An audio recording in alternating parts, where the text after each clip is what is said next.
Hello and welcome to another edition of Osceola Chat. I'm Pat Burnham and I'm joined today by the publisher of the Osceola, Jerry Cutts, our managing editor, Bob Ferrante, and our special guest, FSU linebacker coach Chris Marve. Welcome, coach. Hey guys, how you doing? I appreciate you guys having me today. Well, thanks for taking time out of your schedule. We know you guys are moving forward with staff meetings and obviously have the ability to contact or be contacted by recruits. So thank you for taking a break in your day and visiting with us and our Osceola subscribers.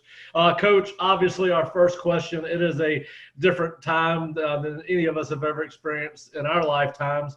What are you and your family doing while we are sheltering in place? And obviously, you have a young daughter. What's the advantages as a husband and a father right now? Well, the uniqueness of this time, I think, obviously unprecedented, right? And so, what we're doing is just taking it a day at a time as best we can. And so, we're doing our part to make sure that we are responsible members of the community in terms of staying and not traveling unless it's essential, and being sanitary as best we can. Making sure we're protecting our daughter more than anything. When you're a parent, you're charged with the responsibility of your child, and I think it's magnified to a larger degree when your child is an infant. And so, our daughter, you mentioned our daughter, she's only 9 months. And so we have to make sure that as adults, we're responsible as possible, and we make decisions that are going to positively affect our household. And so that's what we've been doing. And it's hopefully it continues to work.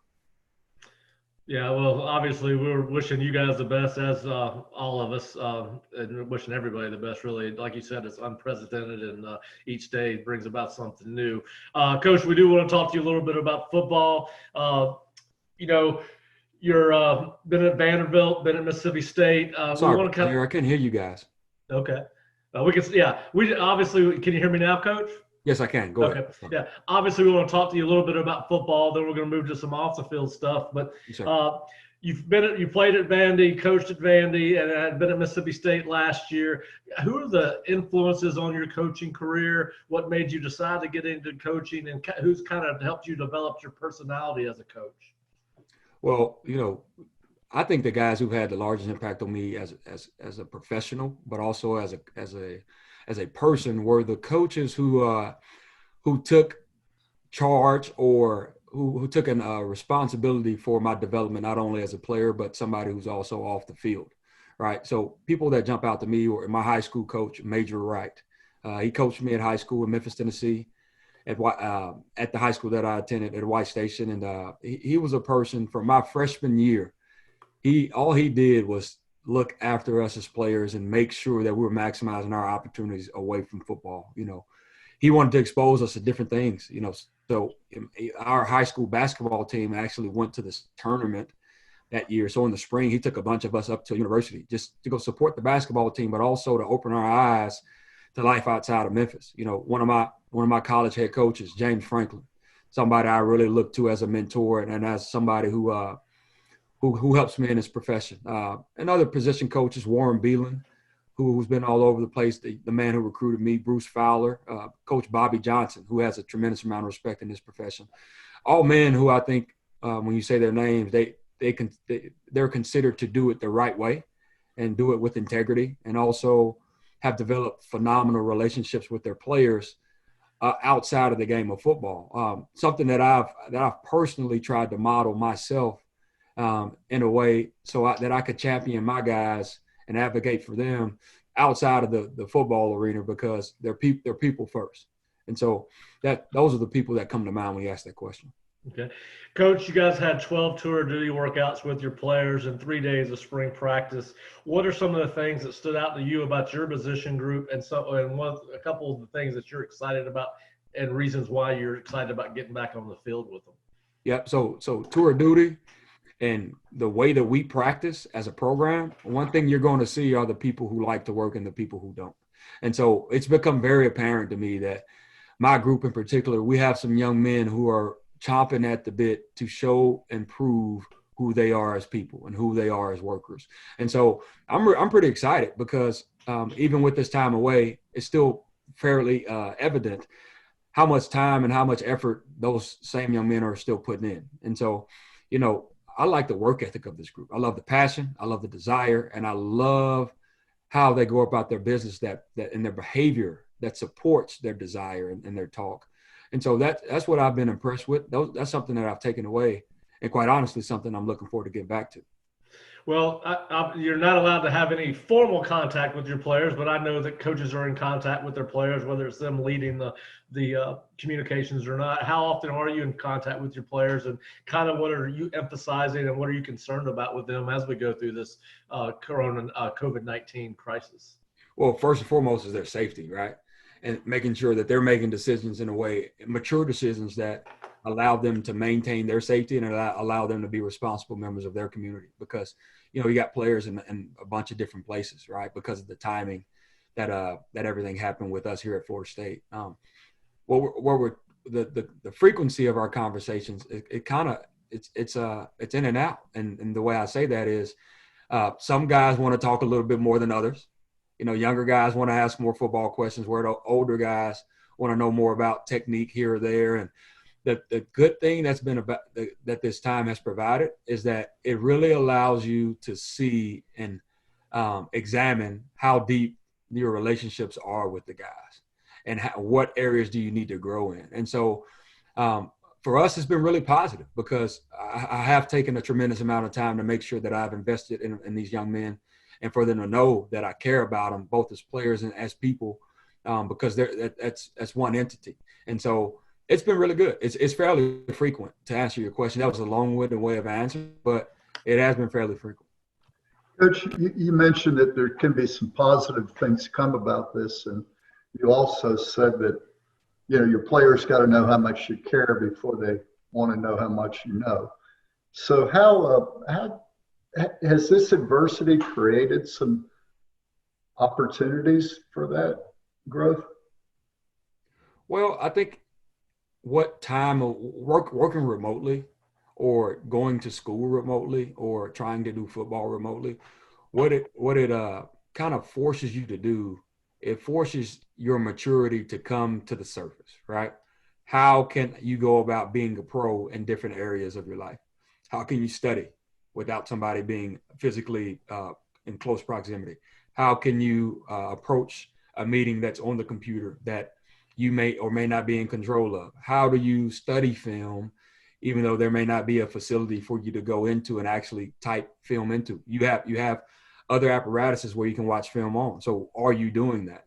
So I think it allows, at least on our end, an opportunity for guys to really grow in that area of just being self-sufficient and being self-starters, because none of us are around them to get them to go. They have to do it on their own, and it'll show itself when the time is right. Coach, I got the most gray hair in this group, and I can remember a time when Coach Bowden would make his team go home for a semester in the summer. It wasn't year round, and they were on their own for 6 weeks, and then they'd come back before the start of two-a-days. This is a little like that, where the players are kind of left home alone to stay in shape and do those things. Do you have any experience with that in your coaching career or playing career, where players went home for part of a semester and then came back? Not to the degree or to the level of I won't say surprise, but to the level of just suddenness that this has come upon us. But at other places, young men have gone home for different periods of time and have been entrusted to making sure that they were prepared when they returned. And so I have experienced that. And the thing that you see, again, is if the team is mature and the young man is self-sufficient and his behavior matches his desire, then you're going to have positive results. Coach, let me ask about that. You're a new coaching staff, and you're new here with your segment, and you want to be able to install culture. And you've got the 12 tour duties and 3 spring practices. Was it enough time to instill enough culture that these guys will know what's expected and know how to deal with it? I think it was part of the foundation that we're laying. That's for sure. That's for certain. We're still very much in the infancy stages of this of our time here, and so obviously you'd like in traditional times you'd like to be around the players right now, but what we have to do is be creative and innovative enough to continue to implement our culture and develop our guys in a way that it continues to echo in their minds and in their behavior. And so, you don't just implant a culture and it sits and festers. You develop culture every day. And so you have to continue, and we have to continue to just be about the things that we've imparted on them to continue to do. And I think it has been visible, and it has shown itself. The young men, like I've talked about, I mean, just the behavior and the desire that I've witnessed in this 2.5, 3 week period has been very impressive. We coach a really good group of young men, a really good group of kids, and they really want to excel. And so we're excited about where we're headed. Well, Coach, that's a really good question. Did you only had those 15 days really to work out with them, and you guys probably had meetings as well. But what do you see as the potential of your position group going into next season? Well, we have some guys who are big and some strong and who are fast. And so what I'd like to see, is particularly when we get on the football field, is physicality is an expectation at linebacker. What I want to see is violence, and what I want to see is speed, and what I want to see is consistency. And we're training to get to that point in time, and that's something that you have to train over the course of time. Consistency is a skill, and it's a skill that needs to be harnessed and developed over the course. And so we'll continue to develop those things and work with those things. But I have some really good kids to work with. Coach, on recruiting front, you're in a dead period. Is it similar to other dead periods from years past in terms of the type of contact you can have with players? How's that going? Yeah, for the most part, we're still doing recruiting from the most part as we would if we were having spring ball, but for the physical proximity of recruits, right? Nobody can come on campus. And obviously we wouldn't be going out in this time period anyway. And so what's happening is you get a lot more opportunity, and the young men that you're recruiting have an opportunity and a lot more time to communicate with you. And so now you can develop the relationships that you were having or trying to create. Now those can become deeper as well. And so you can get to know those young men and their families a little bit better, and they can get to know you better as well. Coach, you were a highly successful player at Vanderbilt, all SEC, I believe, I think from freshman through your senior year. Do your players understand what kind of football player you were? I'm washed up, baby. That doesn't matter what I did. Whatever I did, my job is to make sure that they perform better than I did. That's my job. So, we don't talk about that, but I tell them all the time, I can still get on the field and give them a few snaps if they need me. You got a couple snaps left. Just a couple. I couldn't give you a game. Just a couple. Bob? I couldn't help but notice that some of the coaches are active on social media, maybe using some games like Xbox One and PS4 to kind of interact with fans or even potential recruits. It just shows the creativity that I think some coaches are doing these days. How can things like that just kind of open a door and get to know a guy, build a relationship, through that kind of one-on-one playing a game, maybe? Yeah, I think that is a good access point. I do believe. I agree with you. One thing it also shows is which guys should have a video game system and which guys should not. But it's been good. It's been good. I have a PlayStation 4. And I've been playing Madden here recently. I haven't played Madden in years, but like we talked about, we have a little bit more time to do those things now. And as long as it's done in the right way, it's useful. Have you played anybody on the current Florida State roster? No, everybody's running away from me right now. What about other coaches? Not quite yet. Everybody. Okay. All right. We'll get it handled. Maybe next time we talk, I'll have a different answer for that question. Well, Coach, what was before you got here? What was the first thing that pops in your mind when you thought about Florida State linebackers? Pretty much the three characteristics that I just described. Violent, fast, and consistent. And I mean, you can just go through the lineage of the linebacker here, and I think just think of whoever you're thinking about right now when you talk about a Florida State linebacker. They fit that bill, and so we have our standard as a program, and then we have our standards within our room. And so we're excited to continue to go and pursue that in a way that'll be reflective of the tradition that the school represents. And how, obviously, you got some challenges. You guys cannot meet as a staff internally, and the offensive staff is a little bit more familiar with each other from their backgrounds, having worked together. How have you guys tried to build team chemistry on defense with the staff not being quite as familiar with each other on that side of the ball?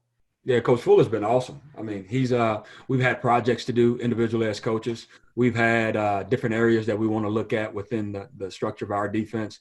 And we're meeting on a daily basis to continue to harness and develop those relationships so that we understand how each other work and how we work as a unit, right? And so it's been really good. And obviously, doing so virtually is a little bit different from doing so in person, but you can still feel a person's energy based on a conversation, especially when they're visible, right? So it's been really good. Coach, you've had those days to take a look at your players, on the field or on the mats.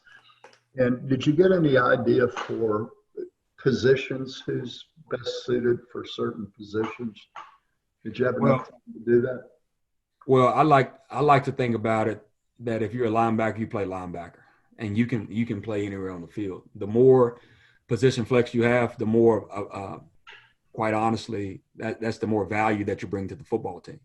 And, so we're on the right side, the left side, the strong side, the weak side. If you're fast and you're violent and you are consistent, you have an opportunity to play.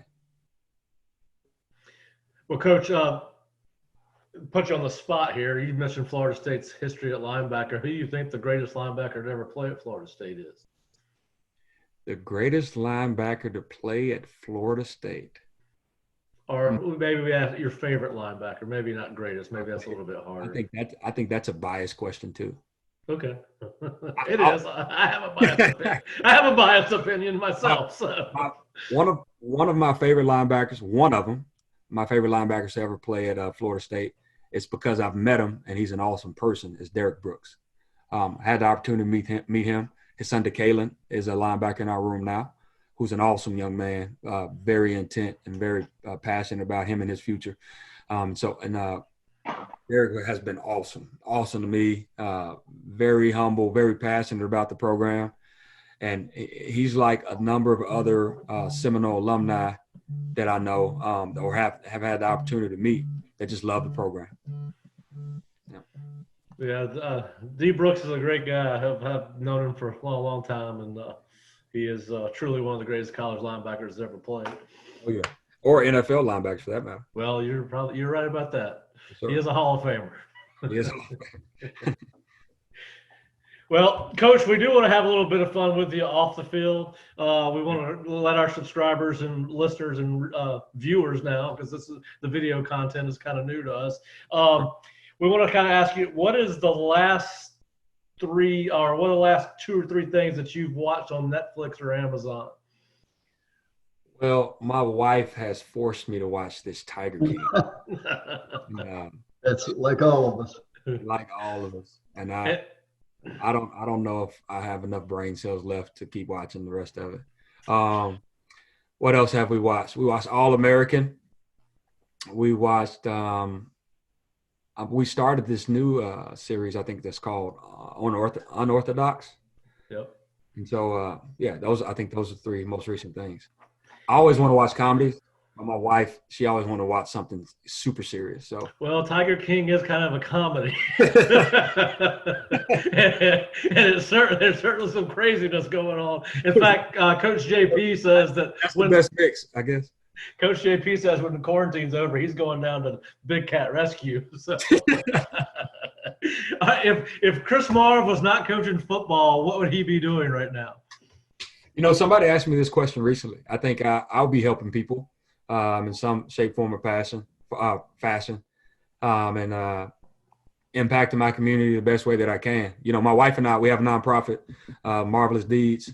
And so, in our spare time, and she's kind of the spearhead of it, but in our spare time, we like to own a couple to a few events each year that we can really impact communities that we're a part of or have been a part of. Well, outside of your immediate family, if you had to spend this quarantine period with any three people you could over the history of time, who would they be?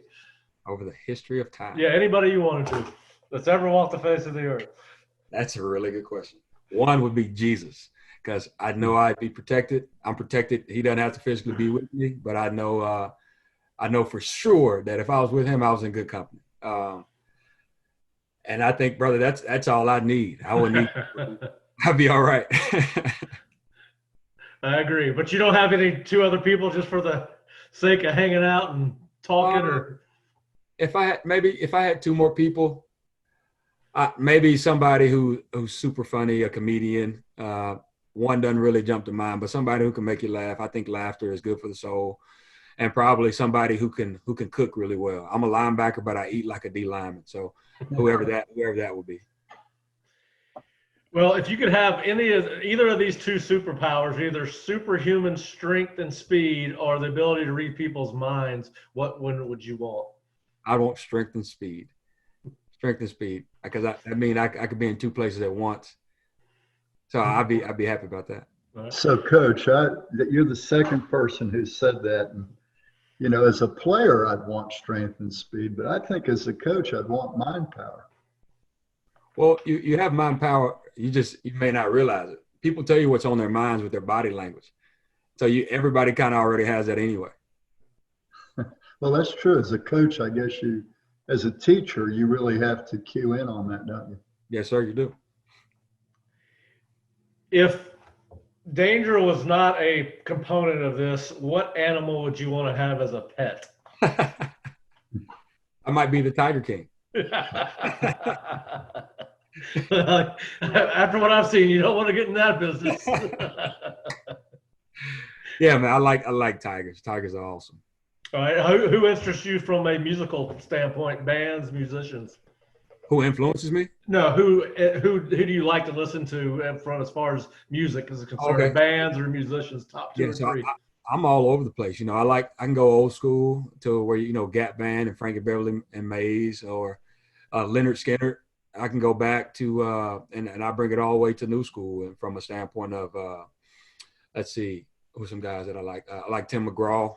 I can listen to Future from a rap standpoint, or Kendrick Lamar. Also like, I think what I like about music is that it was when people tell stories, right?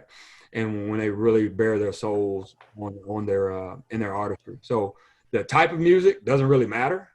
Just the message. That's what I really care about. Well, are you a reader at all? I love it. Who's some of your favorite authors or books? Timothy Keller, The Meaning of Marriage. That's a book that I read before I got married that I try to buy for absolutely every one of my friends before they get married. That's an awesome book. Malcolm Gladwell is a good author. I like some of his books. Michael Lombardi, I just read a book that he finished. I think I can't remember the name of it, but he wrote a couple of years ago. I go on and on. I love reading. I read like 4 or 5 books at a time because I get bored just reading one. But I also never finish a book until like 6 months later. But so I love reading, man. I love reading. Well, you mentioned that you're a new father, relatively new father, 9-month-old. What is the biggest surprise what's the thing that surprised you most about being a father of a newborn? Oh, wow. You thought you were patient, but you weren't. You really learn what patience is when you're dealing with a tiny human who cannot care for themselves, who has no idea or no self-awareness about anything. So being a coach and being a teacher in middle school, you have to develop, or you have to have a certain EQ or IQ and understand what is going on, what's safe, what's not safe in terms of human behavior. But nothing's like dealing with a baby, man. Is she teaching you more than you're teaching her? She's teaching me patience for sure. Teaching me patience. But she is awesome. When she smiles and when she laughs, it's like nothing else, man. It's like nothing else. Well, Coach, when you retire from coaching, what do you think your players will say to you, say about you when asked, and what would you want them to say about you after you had an experience in their lives or impact in their lives? Yeah. So the first and foremost thing that I will want them to say is that I brought them closer to Christ. This is a part of my purpose in life. I believe is to coach football and to make sure that I build God's kingdom. So that'd be the first thing. The second thing is that I taught them not only about football at an extremely high level and at an elite level, but I also taught them about life and how to be not just be good men, but how to be the absolute best man that they can be in every area, and to have a standard about themselves where they can go anywhere and impact the community. And so, people talk about our pastor, Pastor Reggie. He preached to the coaching staff, or gave us a message a few weeks ago now, but he talked about 3 different things. He talked about an egg, a piece of ice, and a coffee bean. And when you drop all of those things into a pot of boiling water, the different reaction that occurs, like the ice melts, the egg hardens, but the coffee bean, it changes the boiling water to coffee. It impacts the entire environment. The environment doesn't impact it. And so what I'd like to do is impact my young men in such a way where they can leave and go impact communities.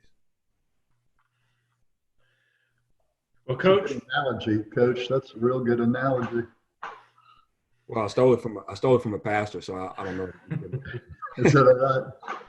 Well, pastors are great storytellers. There's no doubt about that. Yeah. That's why they're pastors. They can communicate. Well, Coach, I'll ask you one last question from me anyway. You played linebacker, very good linebacker in college. Who do you think is the greatest linebacker that's ever played football at any level, college, pro? I don't know if he's the absolute best, but a guy who I really, really like is Jack Ham. I'm a big time Pittsburgh Steelers fan, and he was a bad man. Him and Jack Lambert back in those days, they wreaked some havoc. You talk about being violent, fast, and consistent. I think they fit that bill. They're pretty good. Yeah, they should beat up on my Cowboys a little bit back in the day. Well, Coach, we know you got a busy day, and obviously you got some fatherly responsibilities too, but appreciate you taking the time out of your schedule to meet with us. And of course, we hope to look forward to talking to you again, hopefully in person and hopefully sooner rather than later. Please be safe, and best wishes to you and your family. Hey, you guys do the same. Thank you so much for this time, and appreciate the opportunity to talk to you, all 3 of you. Thanks, Coach. Bye-bye.